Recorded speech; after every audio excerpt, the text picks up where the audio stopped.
Hello guys, what's going on?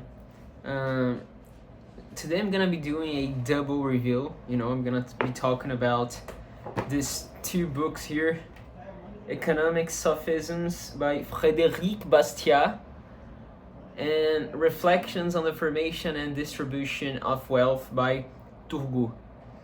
They're both French, French economists. Turgot was not exactly an economist because he has written before, the science of economics actually was created, let's say that way. He was a physiocrat, and he wrote before Adam Smith, just for you to have a notion, and that's, insane. And Murray Rothbard is a big fan of him, big fan.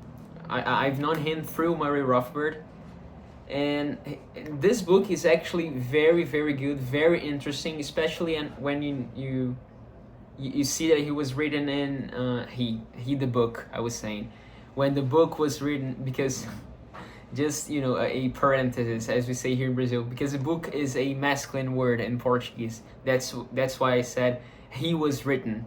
But anyways, this book was written in 1780. Yeah, like six years before The Wealth of Nations. That's insane, And Turgot was a very famous figure in France back in the 18th century. He worked for the government in some economic bureau or something like that, and he was not an intellectual. Everything he wrote here he wrote by his observations of the world and how things happen. How wealth actually was created and distributed.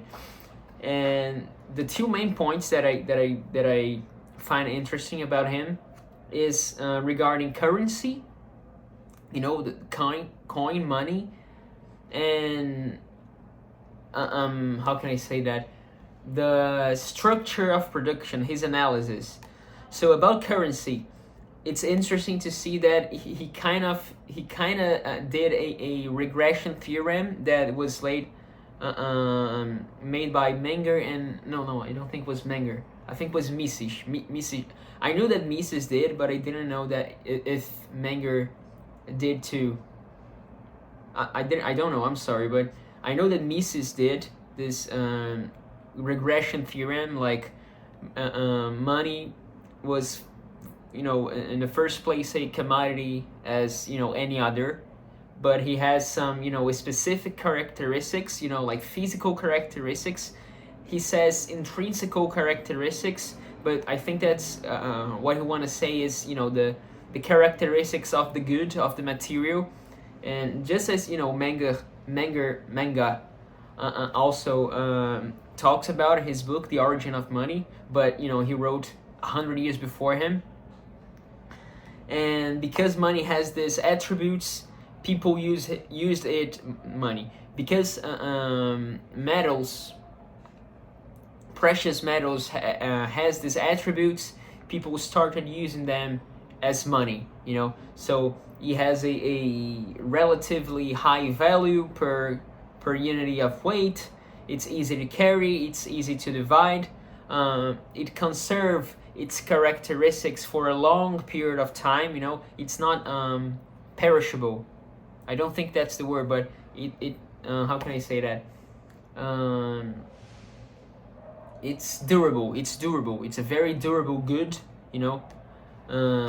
so yeah, because of these characteristics, people start to understand that this is good. This has good use as a way of as a medium of exchange. The one thing that I think he doesn't and I think that's this part a bit confused in my opinion. It's because he tried to dissociate the measure, the how can I say that, the unity of measure from the actual amount of metal. I don't know if I made myself clear, but like the word for money, and it's still not exactly for money, but regarding money topics, is pecuna. In Latin, pecuna means money, and in Portuguese, for example, we have something called direito pecuniário, which is basically financial law, something like that. And this word pecuna came from I forgot the word. Pecuna.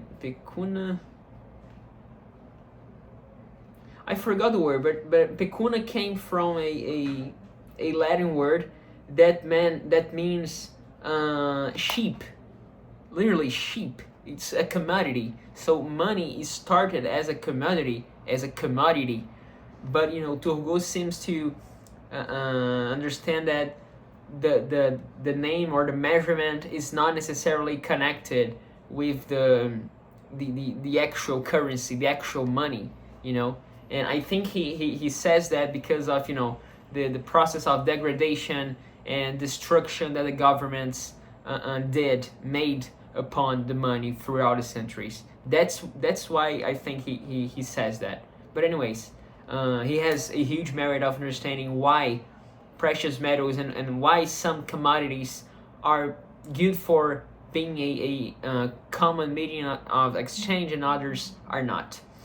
And another interesting thing is regarding the structure of production that he talks about, and about the remuneration, of the factors of production. That's something very subtle and hard to understand it until today.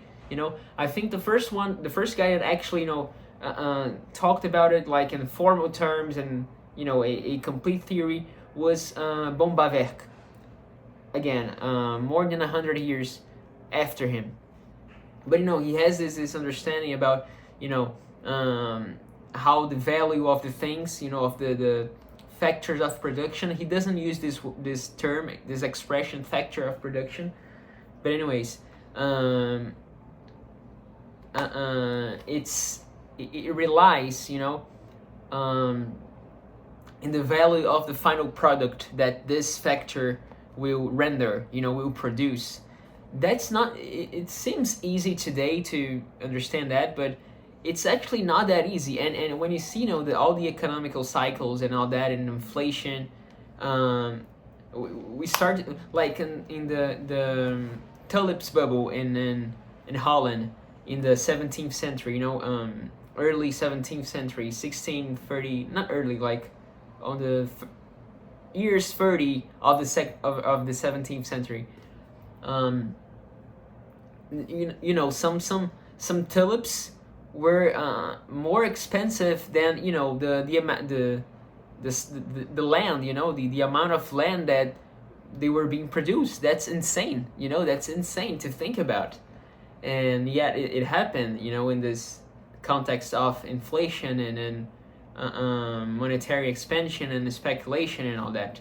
And to understand this and explain like in a very honest terms as he does here is a merit. It's a huge merit, and it's very interesting to see. And he says some other things that that are not exactly right, I would say, and I don't remember exactly, so maybe it wasn't that important.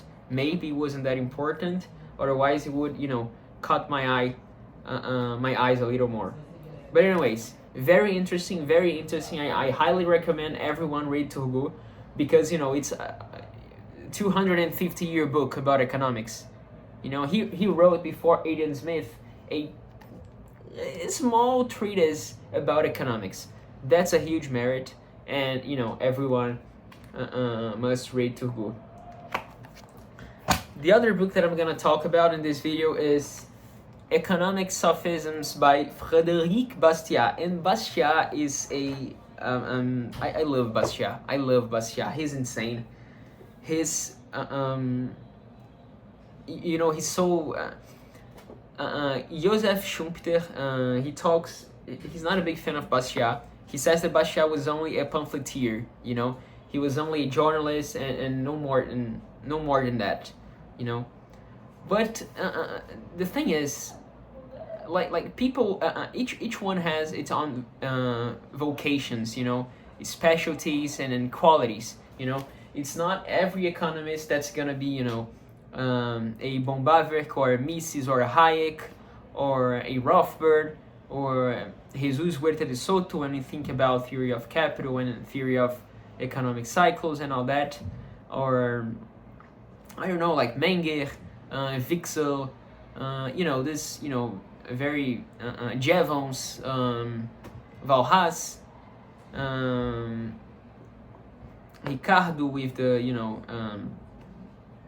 comparative advantages, which, just another parenthesis, Murray Rothbard thinks that it wasn't actually Ricardo who think about it, the lot of comparative advantages, but it was actually James Mill, the father of John Stuart Mill, But anyway, that's a subject for another video. I actually made a review of the book in which Rothbard says that. I think it was Classical Economics, the review of the book Classical Economics by Murray Rothbard. But anyways, yeah, Bastiat was again, talking about Bastiat. Bastiat was actually a pamphleteer, a journalist. He wasn't a academic or anything like that, And his importance relies on how he exposed in a very clear, in a very funny and ironic and charming way, the protectionist fallacies. He's insane. He literally, he obliterates the protectionists of his time. He's so good doing that. So good. This book here, I think it's like a collection of articles that he wrote. It's not like a real book like this one. This one is a real book. This one is not a real book. But it's a bit repetitive, but his explanation and his refutations the way he is simple, it's so insane. And he talks about a lot of things, especially when he talks about freedom and liberty, that man, you can see these things happening today, And another thing that's very interesting, and I even wrote in my Twitter, I tweeted about it. It's how he had a transcendent view of the economical laws, that they were instituted by God, and I know that he died Catholic. He had a Catholic formation, but I don't think that he was Catholic during his life. But he died Catholic. He received the sacraments, and he had communion. Thank God, and he died kissing a cross. So that's wonderful. I hope that he's in heaven now. But I think when he's talking about God here, he's not talking specifically about the Christian God. He's talking more in this more like the Aristotelical God, or maybe the Masonic God. I don't want to think that he actually did that, but anyways, but he has this transcendental view of the economic laws, and that the economic laws, if you following the economic laws, it's actually following justice, and justice inevitably promoves peace, among men, social peace and social cohesion and abundance of goods, and that's very interesting to see. He has this, more of a metaphysical notion of reality that's not that common in economists, and that's very interesting to see. And he has some articles in which he talks about tyranny and how tyrants use this lack of knowledge regarding economics and the economics law, or I say political economic laws, to actually rule people, to rule people and to spoil them, and a lot of things that he talks here, you can clearly see happening today in our, in 2025, That's insane. I'm not finding here. I'm sorry, but I should have, marked that. Oh my god. I'm not finding it.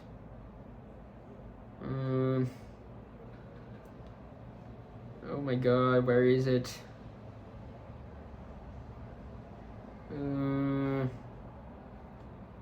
Yeah, I'm not finding it, but it's something that when you read, you think like, oh my god, this guy is like, he's seeing what's happening today, you know.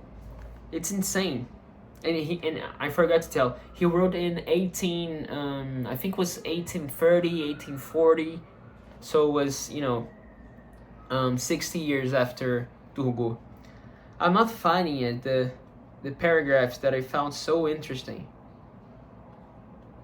He's talking about here. When he's talking, the name of the article is the physiology of plunder, and how the state can convince us that plunder is good. And he's talking about what a tyrant should do, what a governant, what a politician should do if he wants to become a tyrant and convince the people about his wrong ideas of regarding economics. So I'm gonna try to read just very, very, very quick here.